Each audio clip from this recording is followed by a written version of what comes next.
For the very first time, the Chinese government has delivered its official stance on the wave of protests in Hong Kong.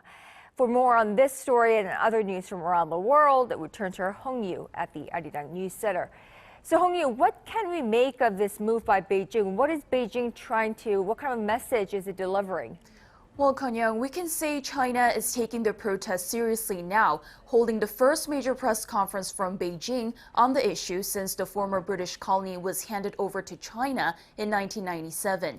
Beijing condemned the pro-democracy protesters, saying they commit evil and criminal acts during the anti-government protests that have turned violent in the last 3 weeks.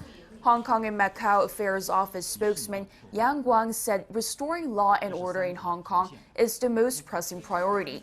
And despite the protesters' call for the resignation of its leader and an investigation into the excessive use of police force during demonstrations, Beijing reiterated its support for the police and for Carrie Lam. The central government firmly supports Chief Executive Carrie Lam leading the Hong Kong administration and carrying out their lawful duties, firmly supports the Hong Kong police strictly enforcing rule of law, firmly supports relevant departments of the Special Administrative Region government and judicial authorities bringing justice to the criminals, and firmly supports people who love the country and Hong Kong safeguarding Hong Kong's rule of law.